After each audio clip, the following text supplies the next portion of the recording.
Hi everybody from Tel Aviv, Israel. Just want to share a couple of words, whatever it is that's on my mind as we enter these days of awe, beginning with Rosh HaShanna. The language of Yom T'ruah, Yeye. This is actually the description of Rosh HaShanna in the Bible, in the book of Leviticus, in the book of Numbers. It doesn't actually reference Rosh HaShanna.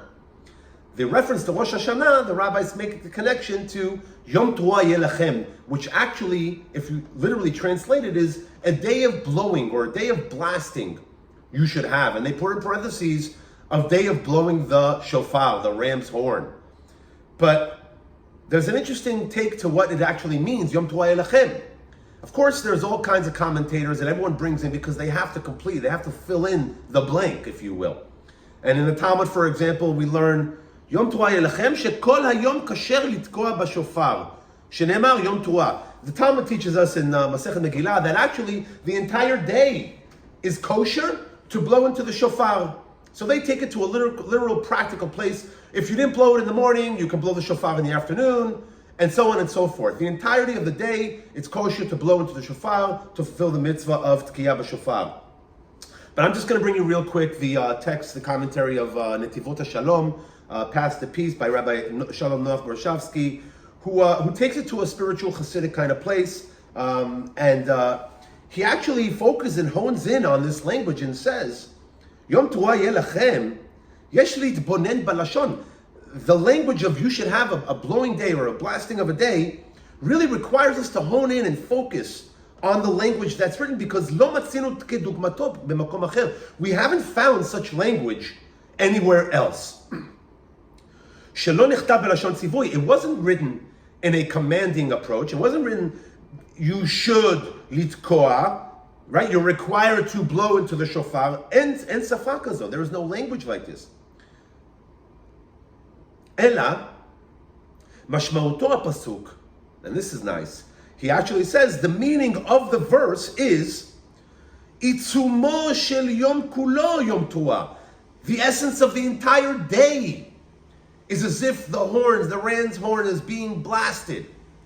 And we try to experience that when we go to shul, we go to temple, synagogue, wherever you are on Rosh HaShanna, and the rabbi or the shaliach tzibur, the person leading prayers, is bringing out the shofar and is about to blast it. And we close our eyes, or we cover our heads with our talit, or we put our heads down and we try to uplift our souls. As we hear the shofar, it is as if our hearts are awakening. We are awakening to a new paradigm, perhaps, a paradigm shift in how we see our lives, in how we see the world, in what our hopes are for the new year to come. The idea of an awakening. And so the rabbi says here that it's as if the entire day, whether or not you heard the shofar being blasted, because it's not commanded according to the Torah, but the day itself is uplifting. Sheyoma Dedina, this is the day of judgment, right? The entire day is an uplifting day, is a blasting of a day. If you can imagine that experience that you seek and maybe you find when you hear the shofar blasted at shul on Rosh HaShanna, imagine that experience lasting the entire day, where you're constantly being mindful and conscious and elevating yourself. Your heart continues to be awakened throughout the entire day. And that's Yom T'ruah Yelachem. He brings in the Zohar HaKadosh, the Zohar, the text of Kabbalah, Jewish mysticism. And he brings in this parasha where it's written Yom T'ruah Yelachem, and he says, Ashrei ha'am yodei T'ruah, in the Kabbalah, right?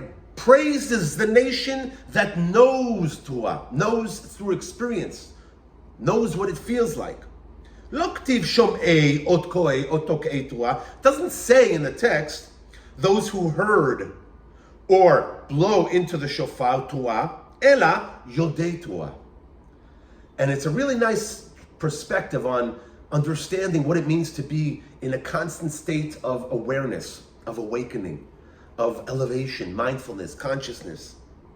And he further continues and he explains, Sheha-Torah hi shvirat haklipot. The Torah, the experience of the Torah, is the breaking down, the peeling away of the distractions, the breaking down of barriers that we put up ourselves.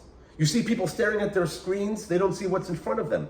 Or people who refuse to look left and right, they don't recognize or discover the potential that surrounds them. And the potential in our world is infinite. The universe continues to send us opportunity after opportunity, and it's on us to capture, to discover those opportunities, to open our eyes, to peel away at the distractions. And this is Itzumo, the essence of Yom T'ruah, that we break away, we peel away at those distractions, break away at those barriers that prohibit us from seeing what's truly happening around us and the beauty of life that exists. We're living the dream, and that's important for us to recognize. We have all the opportunity to make the world a better place. And so my hope for all of us is that this Rosh HaShanna, this new year, we experience Yom T'ruah, we experience an awakening, and that it should extend for the year to come. That every day we should make every effort to be mindful, to be awakened, to be elevated, and to help others elevate themselves as well. And maybe, just maybe this year will be even better than the last one. That's my hope for us all. Yeye Shanna Tova u'metuka, a sweet and blessed and healthy new year for us all, for all of Am Yisrael, for all of humanity. Shanna Tova, Am Yisrael Chai.